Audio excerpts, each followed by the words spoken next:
Assalamualaikum warahmatullahi wabarakatuh.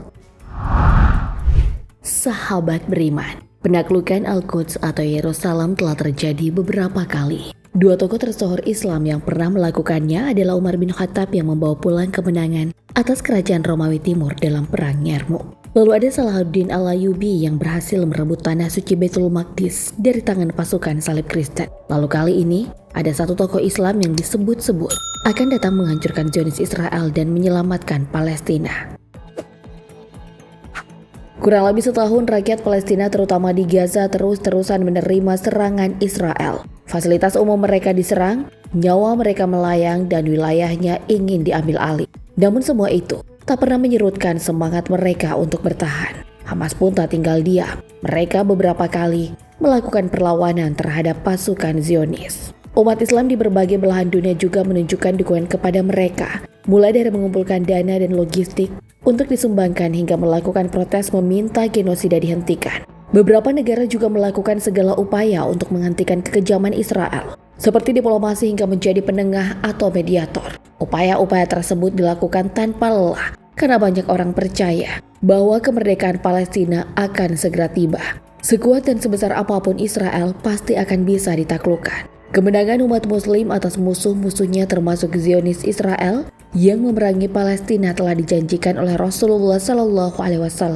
Israel akan segera melihat kehancurannya. Soal kemenangan itu sudah dikabarkan jauh-jauh hari lewat hadis Rasulullah SAW melalui jalur Abu Hurairah radhiyallahu anhu. Telah menceritakan kepada kami Yahya bin Gailah dan Qutaibah bin Sa'id. Mereka berkata, telah menceritakan kepada kami Rashidin bin Sa'd. Yahya bin Sa'd menyebutkan dalam hadisnya, ia berkata, telah menceritakan kepadaku Yunus bin Yazid dari Ibnu Syihad, dari Qabisyah dari Abu Hurairah, bahwa Rasulullah SAW bersabda, akan keluar bendera hitam dari Khurasan dan tak ada yang bisa menahannya hingga dia ditancapkan di liya. Hadis riwayat Ahmad. Dalam kitab Tuhfatul Al-Wazi, bi Syarih Jami' At-Tirmizi dijelaskan bahwa di antara pasukan-pasukan pembawa bendera-bendera hitam tersebut ada sosok Imam Mahdi yang menjadi pemimpin pasukan. Beliau bersama dengan umat muslim akan mengalahkan para musuh yang selama ini melakukan kezaliman. Mereka akan menancapkan bendera di Baitul Maqdis atau di Palestina. Saat itulah Palestina terbebas dari Zionis Israel. Inilah waktu yang telah ditunggu-tunggu oleh umat muslim dari berbagai belahan dunia.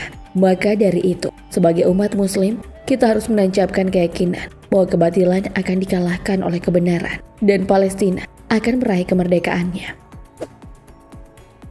Imam Mahdi adalah tokoh penting dalam dunia Islam. Beliau dipercaya akan membawa keadilan di akhir zaman. Berdasarkan hadis-hadis, beliau akan muncul ketika dunia dipenuhi dengan ketidakadilan dan tugasnya adalah menegakkan keadilan di seluruh dunia. Dalam banyak teks, dijelaskan bahwa Imam Mahdi akan dibantu oleh kekuatan ilahi, termasuk rasa takut yang melanda musuh-musuhnya sehingga mereka menyerah tanpa perlawanan. Beliau juga dideskripsikan sebagai sosok yang penuh karisma dan kekuatan yang akan menundukkan semua kekuatan besar dunia, termasuk kekuatan militer yang canggih.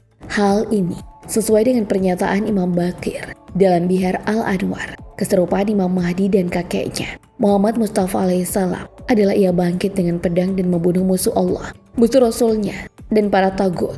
Ia menang lantaran rasa takut dan seluruh panji diserahkan di hadapannya. Kondisi di mana pasukan musuh mengalami kehancuran mental sebelum pertempuran dimulai juga pernah dialami Rasulullah SAW dalam perang Badar dan Fatu Mekkah, di mana pasukan musuh menyerah sebelum mereka bertempur. Makanya, tak heran kalau banyak literatur yang menyebutkan kemiripan antara Rasulullah SAW dan Imam Mahdi.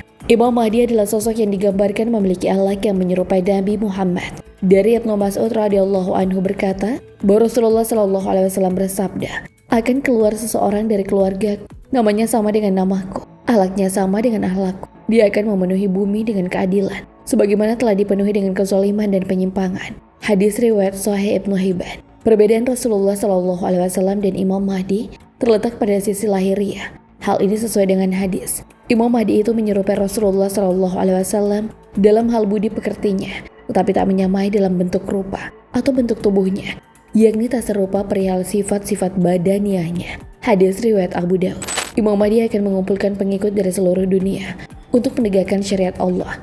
Beliau adalah sosok pemimpin yang adil dan pemberantas kezaliman. Dari Abu Sa'id Al-Khudri, Rasulullah SAW bersabda, Imam Mahdi akan keluar di akhir umatku. Allah akan menurunkan hujan, akan menumbuhkan tanaman di muka bumi. Harta akan dibagi secara merata. Binatang ternak akan semakin banyak. Begitu juga umat akan bertambah besar. Imam Mahdi hidup selama 7 atau 8 tahun. Hadis riwayat Al-Hakim. Kombinasi dari karisma, kekuatan fisik, dan bantuan Allah Subhanahu wa Ta'ala akan mampu menundukkan kekuatan-kekuatan besar yang dimiliki musuh. Kekuatan-kekuatan ini jugalah yang akan membuat Imam Mahdi tak terkalahkan. Secara keseluruhan, Imam Mahdi adalah sosok yang ditunggu-tunggu oleh umat Islam sebagai pembawa harapan, keadilan, dan kesejahteraan. Keyakinan akan kedatangannya memberikan harapan bagi banyak orang, terutama dalam menghadapi ketidakadilan yang terjadi di dunia saat ini. Meskipun waktu kemunculannya belum diketahui pasti, umat Islam terus menantikan saat-saat kedatangan dan kemenangannya.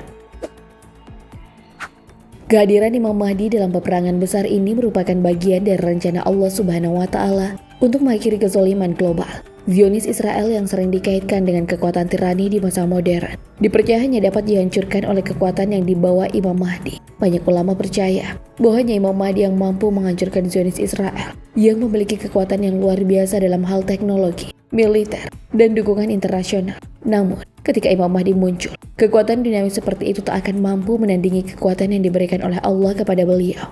Imam Mahdi juga akan memimpin umat Islam dalam masa-masa kekacauan global yang disebut fitnah akhir zaman. Fitnah ini merujuk pada berbagai ujian dan tantangan besar yang akan dihadapi umat manusia sebelum datangnya hari kiamat. Dalam masa ini, umat Islam akan terpecah belah. Namun Imam Mahdi akan menyatukan mereka di bawah satu kepemimpinan yang adil dan kuat. Saat itu, kejayaan Islam akan kembali dan seluruh dunia akan merasakan kedamaian. Peperangan yang dipimpin oleh Imam Mahdi juga digambarkan sebagai pertempuran yang sangat hebat. Namun setelah kemenangan besar melawan Dajjal dan pasukan-pasukannya, umat manusia akan memasuki era keemasan di mana keadilan dan kesejahteraan akan menyebar di seluruh dunia. Tak akan ada lagi penindasan, ketidakadilan, atau fitnah yang menyebar di muka bumi. Imam Mahdi diyakini akan membawa perubahan besar di dunia, baik dalam hal politik, sosial, maupun spiritual. Dengan bantuan dari kekuatan ilahi dan dukungan dari Nabi Isa alaihissalam, beliau akan mengakhiri segala bentuk kezaliman dan memastikan bahwa nilai-nilai Islam yang sejati ditegakkan di seluruh dunia. Keadilan yang didambakan umat manusia selama ribuan tahun akhirnya akan terwujud di bawah kepemimpinan Imam Mahdi. Imam Mahdi adalah tokoh sentral dalam narasi akhir zaman Islam yang akan memimpin umat Islam dalam berbagai pertempuran besar. Kemenangan Imam Mahdi akan menjadi simbol kemenangan keadilan atau kezaliman, serta kemenangan kebenaran atas kebatilan di seluruh dunia. Sahabat beriman, kedatangan Imam Mahdi telah ditunggu-tunggu oleh umat muslim selama ini. Mereka muak dengan kelakuan Zionis yang terus-menerus menggempur Palestina. Bahkan kini, sudah merambah menyerang Lebanon. Makanya, kedatangan Imam Mahdi sebagai pemimpin yang akan menghancurkan musuh-musuh umat muslim sangatlah dinantikan. Lewat beliau, Zionis Israel tak akan bisa berkutik lagi. Zionis belum punya alat perang canggih, teknologi terbaru yang bisa mengetahui gerak-gerik musuh, dan sekutu yang setia. Tapi semua itu akan bisa dikalahkan oleh Imam Mahdi lewat bantuan Allah Subhanahu wa Ta'ala. Tentu saja, semua umat muslim telah menantikan momen tersebut. Lalu sudah siapkah kamu melihat kehancuran Zionis? Allahu a'lam bishawab. Assalamualaikum warahmatullahi wabarakatuh.